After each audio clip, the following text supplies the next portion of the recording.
ఇన్నాళ్ళు 18 నిండగానే మేజర్ అయిపోయాం, ఇక ప్రపంచాన్ని ఏలేయొచ్చు అని భావించే కుర్రకారకు, మీసాలు రాగానే మగవాళ్ళం అయిపోయాం అనుకునే యువతకు ఈ వార్త నిజంగానే హై వోల్టేజ్ షాక్ తగిలేలా చేసింది.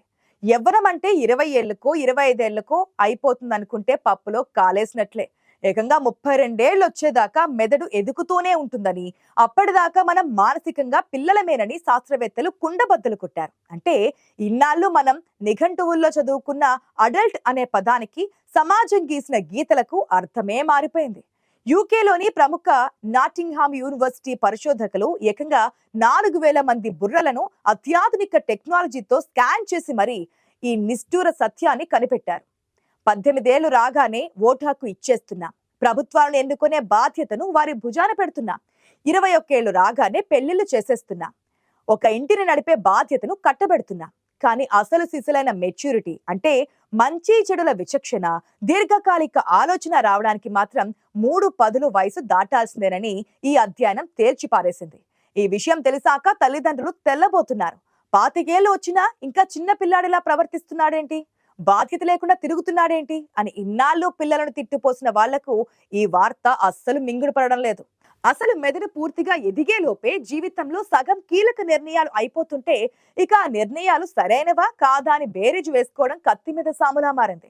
శారీరకంగా ఎదిగినా మానసికంగా ఎదగడానికి ఇంత టైం తీసుకుంటుందంటే మన విద్యా వ్యవస్థ, సామాజిక వ్యవస్థ, పెళ్లిళ్ల వ్యవస్థ అంచనాలన్నీ తలకిందులైనట్లేనని అంటున్నారు విశ్లేషకులు. మెదడులోని ప్రిఫ్రంటల్ కార్టెక్స్ అంటే నిర్ణయాలు తీసుకునే భాగం పరిపక్వత చెందడానికి ఇంత సమయం తీసుకుంటుందని తెలిసాక, ఇన్నాళ్ళు కుర్రాళ్ళు చేసిన తప్పులు వాళ్ళవి కాదేమో, వాళ్ళ వయసుదేమో, ఇంకా ఎదగని వాళ్ళ న్యూరాన్లదేమో అనిపించకుండా ఉండదు మరి.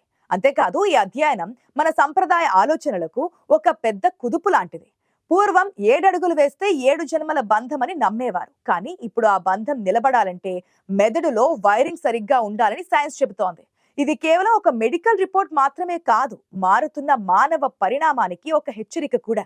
నిజానికి ఈ అధ్యయనం బయటపెట్టిన విషయాలు చూస్తూ ఉంటే ఆశ్చర్యం కలగక మానదు. మనం 18 ఏళ్లకే అన్ని తెలుసని, ప్రపంచం మన గుప్పెట్లో ఉందని విర్రవీగుతూ ఉంటాం. కానీ మెదడులోని న్యూరాన్ల కలెక్షన్లు మాత్రం 30 దాటాక కానీ ఒక కొలిక్కి రావట. అంటే అప్పటిదాకా మన మెదడు నిర్మాణంలో ఉన్న భవనం లాంటిదేనని పరోక్షంగా చెప్పకనే చెప్పేశారు. ఒక భవనం బయట పెయింటింగ్ వేసి అందంగా కనిపించొచ్చు, కానీ లోపల ఇంకా పని పూర్తి కాలేదని గుర్తించుకోవాలి.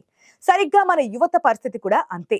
4,000 మంది మెదడులను ఎంఆర్ఐ స్కానింగ్ చేస్తే అందులో కనిపించిన మార్పులు చూసి సైంటిస్టులే నోరెళ్లబెట్టారు. ముఖ్యంగా భావోద్వేగాలను అదుపులో ఉంచుకోవడం, ఆవేశాన్ని తగ్గించుకోవడం లాంటి విషయాల్లో 20 ఏళ్ల వ్యక్తికి 30 ఏళ్ల వ్యక్తికి మధ్య నక్కకు నాగలోకానికి ఉన్నంత తేడా ఉందని తేలింది. 25 ఏళ్లకే కెరీర్ సెటిల్ అవ్వాలి, 26 ఏళ్ల వయసు వచ్చేసరికి లక్షలు సంపాదించాలి, 28 ఏళ్ల వయసు వచ్చేసరికి ఇల్లు కొనాలి అని ఈ సమాజం రుద్దుతున్న ఒత్తిడికి మెదడు సహజ ఎదుగుదలకు ఎక్కడా పొంతన కుదరడం లేదు. అందుకేనేమో ఈ రోజుల్లో యువత చిన్న చిన్న కష్టాలకే కుంగిపోతున్నారు, క్షణికావేశంలో ఆత్మహత్యలకు పాల్పడుతున్నారు. మెదడు ఇంకా ఎదగక ముందే సమాజం మాత్రం వారి నుంచి అవుట్పుట్ ని ఆశిస్తోంది. ఇది ముమ్మాటికి సిస్టమ్ ఫెయిల్యూర్ అని కొందరు మేధావులు వాదిస్తూ ఉన్నారు. ఏది ఏమైనా నేనింకా చిన్న పిల్లాడినే, నా మెదడు ఇంకా ఎదగలేదు అని చెప్పుకోవడానికి 32 ఏళ్ల వరకు అధికారికంగా లైసెన్స్ దొరికినట్లే అని చెబుతున్నారు పరిశీలకులు. ఇక్కడ మరో విచిత్రం ఏంటంటే, ఒక పక్క 21 ఏళ్లకే కార్పొరేట్ కంపెనీలు సిఇఓలుగా కుర్రోలను నియమిస్తున్నాయి, మరో పక్క సైన్స్ ఏమో వాళ్ళకి ఇంకా మెచ్యూరిటీ రాలేదు అంటోంది. ఈ వైరుధ్యం కార్పొరేట్ ప్రపంచంలో కూడా కొత్త చర్చకు దారితీస్తోంది.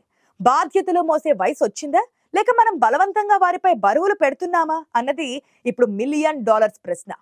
ఇక్కడ మనం గమనించాల్సిన మరొక కీలక విషయం ఏంటంటే, ఈ అధ్యయనం మన దేశంలోని పెళ్లి వ్యవస్థపై సవాల్ విసురుతోంది. 25 ఏళ్లు వచ్చాయంటే చాలు, ఇంకా పెళ్లి చేసుకోవేం, ఇంకెప్పుడు సెటిల్ అవుతావు, నీ ఈడు వాళ్ళకి అప్పుడే 2 పిల్లలు అంటూ ఇంట్లో వాళ్ళు పక్కింటి వాళ్ళు నానా యాగి చేస్తుంటారు. పెళ్లి చూపుల్లో కూర్చోబెట్టి జీవితం గురించి పెద్ద పెద్ద ప్రశ్నలు వేసేస్తుంటారు. కానీ సైన్స్ మాత్రం ఆగండి బాబు, వాడి మెదడు ఇంకా లోడింగ్ లోనే ఉంది, వాడికి ఇంకా జీవిత భాగస్వామిని ఎంచుకునే పరిపక్వత రాలేదు అని మొత్తుకుంటోంది. ఒక పక్క శారీరక వయసు పెరుగుతున్నా మానసిక వయసు మాత్రం నెమ్మదిగా నడుస్తోంది. దీనివల్లే ఈ మధ్య కాలంలో విడాకులు పెరిగిపోతున్నాయా అన్న అనుమానాలు కూడా కలుగుతున్నాయి. అనాలోచితంగా పెళ్లిళ్లు చేసుకొని ఆ తర్వాత సర్దుకోపోలేక, మెచ్యూరిటీ లేక బంధాలను తెంచుకుంటున్నారా అన్న కోణంలో కూడా ఇప్పుడు చర్చ జరుగుతోంది. ముఖ్యంగా కాంప్రమైజ్ లేదా సర్దుకుపోవడం అనేది పరిణతి చెందిన మెదడు లక్షణం. ఆ లక్షణం 32 వరకు పూర్తిగా రానప్పుడు 25 పెళ్లి చేసుకున్న జంటల మధ్య సహజంగానే గొడవలు జరుగుతుంటాయన్న వాదన ఇప్పుడు బలపడుతోంది. జో బైడెన్ హయాంలో అమెరికాలో వచ్చిన కొన్ని చట్టాలు కూడా యువతని ఎక్కువ కాలం తల్లిదండ్రుల నీడలో ఉంచడానికి మొగ్గు చూపాయి.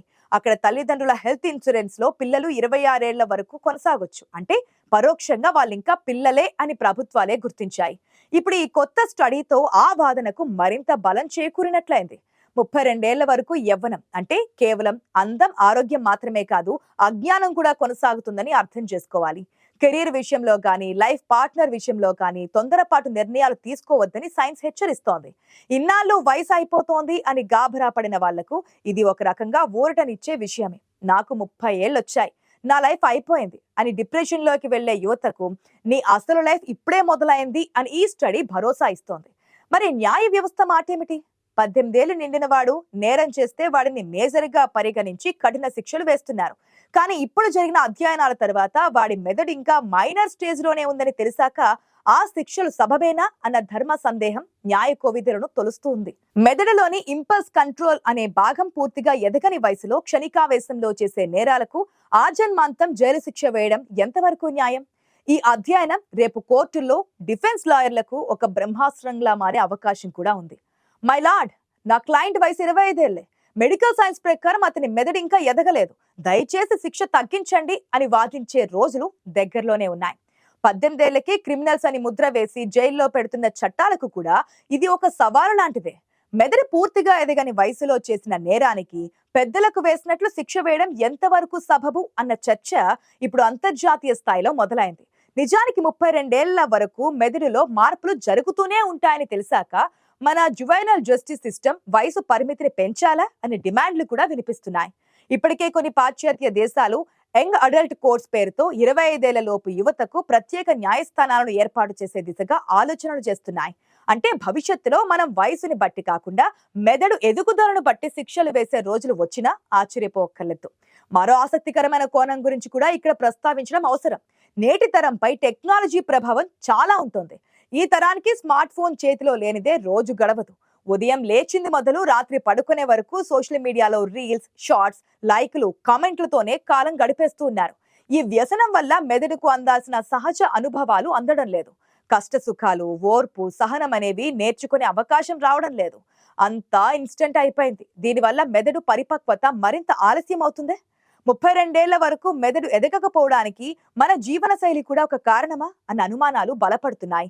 ఇలా ఒక్క అధ్యయనం న్యూరాలజీ నుంచి క్రిమినాలజీ దాకా, సైకాలజీ నుంచి సోషియాలజీ దాకా అన్ని రంగాల్లో ప్రకంపనలు సృష్టిస్తోంది.